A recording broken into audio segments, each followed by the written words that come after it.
तो hello all of you. आज मैं आप लोगों का मणिपाल से रिलेटेड सारा डाउट क्लियर कर दूंगा। आपको कौन सा चॉइस फिलिंग करना चाहिए किस रैंक पे, और आपको क्या कौन से राउंड में पार्टिसिपेट करनी चाहिए आपकी किस पार्टिकुलर रैंक पे, ये सारी बातें मैं बताऊंगा। आपका मोस्टली आज डाउट क्लियर हो जाएगा। काउंसलिंग से चॉइस फिलिंग से रिलेटेड सारे रैंक के बच्चों के लिए मैंने तैयार कर लिया है। ठीक है, तो आइए शुरू करते हैं। सबसे पहले हम बात करेंगे जिनकी रैंक 0 से 5,000 के बीच में आई है। ठीक है, उन्हें कहाँ कहाँ फोकस करना चाहिए।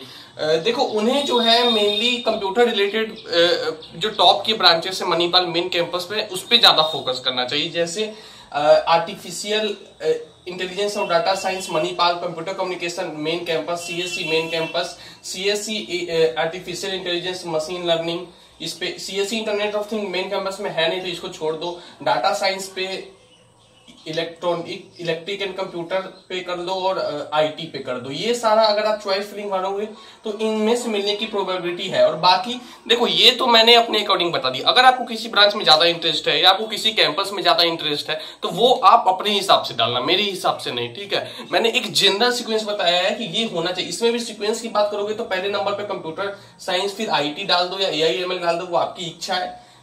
और क्योंकि वो नया ब्रांच है, आईटी पुराना ब्रांच है उस कैंपस में। ठीक है, उसके बाद आप डीएस डाल सकते हो, फिर सीसी डाल सकते हो, उसके बाद ईसी डाल सकते हो, और इसके अलावा भी कुछ ब्रांचेस डाल देना। बाई चांस ऐसा हो कि नहीं मिले तो आपको कुछ ना कुछ मिल जाए। और कई आप लोग पूछते थे कि भैया हमें कौन से राउंड में पार्टिसिपेट करना चाहिए। देखो, मैं एक बात बताता हूं, अगर आप ये श्योर हो कि आपको मणिपाल ही जाना है एट एनी हाउ, तो आप फर्स्ट राउंड में ही जुड़ जाओ। कोई भी ब्रांच मिलेगी आपको, यही है कि 1,60,000 रुपए जमा करने होंगे 10-12 दिन के अंदर में।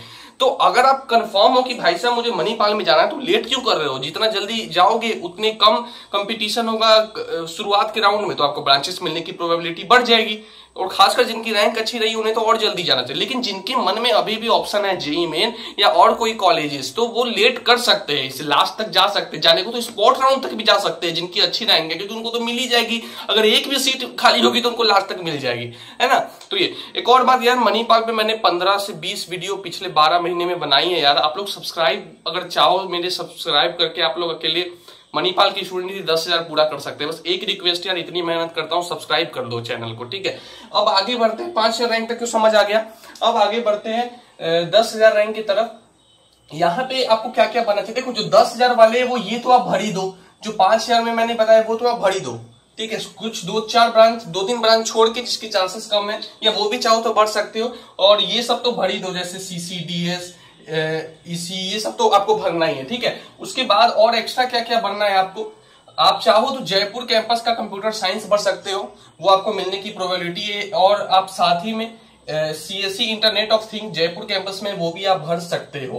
कंप्यूटर कम्युनिकेशन जरूरी आपकी इच्छा है, चाहो तो भर दो, लेकिन प्रायोरिटी इसको सबसे लास्ट में रखना।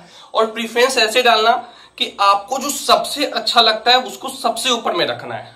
ठीक है ना, जो ब्रांच आपको सबसे अच्छी लगती है उसको, जो आपको किसी हाल में लेना है उसको सबसे ऊपर रखना, उसी हिसाब से प्रीफरेंस। क्योंकि ये प्रोविजनल अलॉटमेंट होगा, फिर मान लो बाद में सीट खाली हुई तो आपका इंट्रा इंस्टीट्यूट राउंड में फिर वो बढ़ घट सकता है। तो इसलिए सोच समझ के चॉइस फिलिंग में। फिर भी देखो, मैं तो बता ही रहा हूं, फिर भी कुछ डाउट रह गया हो किसी ब्रांच में कि भैया ये मैं इसमें डालू या नहीं डालू, तो आप इंस्टाग्राम पे मी अमित KR सिंह पे आके पूछ सकते हो। उसके बाद तो जयपुर कैंपस में तो आप ये IT, CS, internet of thing ये सब डाल दो। ये सब आपको मणिपाल कैंपस के डालने ही है। साथ में अगर कुछ कंफर्म, जैसे आप चाहो तो 10,000 तक इलेक्ट्रिकल डाल सकते हो मणिपाल मेन कैंपस में, वो आपको मिलने के चांसेस है। इसी तो मैंने आपको बताया है कि वो तो आपको डालना ही है। ठीक है, ये सारा हो गया 10,000 रैंक। अब जिनकी रैंक 10,000 से 15,000 रैंक है, उन्हें ये पीछे वाले ये वाले तो आप डाल ही देना, और कुछ ब्रांचेस इसमें की भी डाल देना जो आपको अच्छे लगे लेकिन मिलने के चांसेस कम है, इसके डाल देना जो मैंने अभी बताए हैं। और आप क्या क्या डाल सकते हो, आप सीएस, जो भी जयपुर में सीएससी से रिलेटेड आईटी है ये सब आप डाल दो। सीसी डाल दो,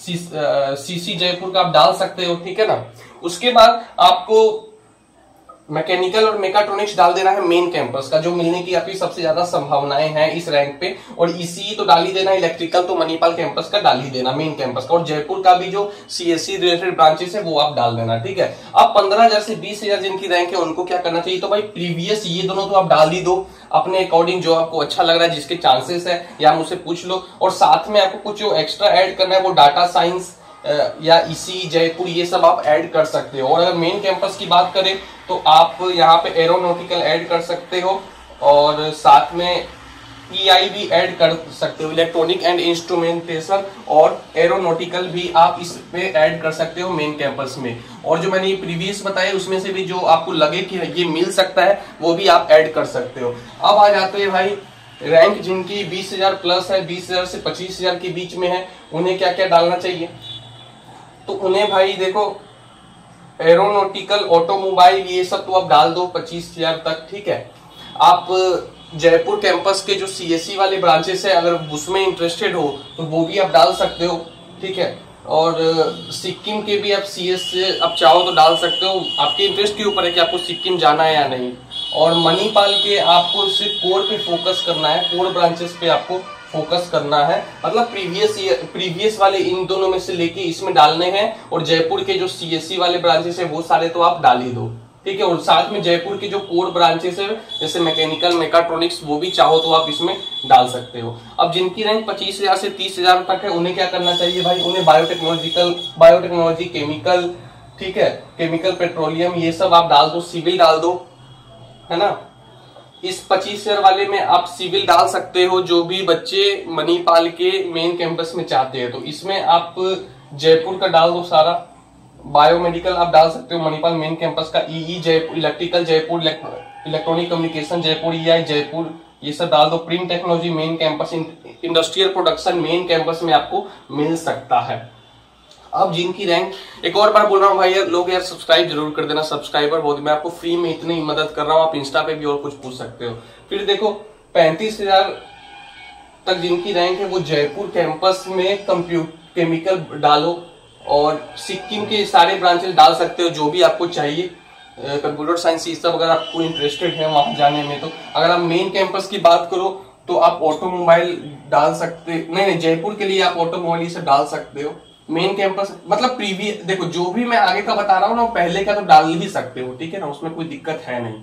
उसके बाद देखो मेनली आपको सिक्किम में मिलने की प्रोबेबिलिटी और ये सारा तो इसमें डाल ही देना जो लास्ट में है, मतलब 25,000 30,000 जो मैंने बताया वो भी इसमें आप डाल देना, ठीक है। और कोर ब्रांचेस पे ज्यादा फोकस करना तो आपको मिलने के चांसेस है, ठीक है। उम्मीद करता हूं आप लोगों को वीडियो पसंद आया होगा, हो सकता है कुछ मैंने स्किप किया हो तो आप, हाँ इसमें मैंने मैकेनिकल मेकाट्रॉनिक्स नहीं लिखा था इसलिए मैंने अलग से यहाँ पे लिख दिया था, ठीक है। तो अगर वीडियो पसंद आया लाइक करो, और जो पूछना है इंस्टाग्राम पे आके पूछ सकते हो। So thank you and all the very best.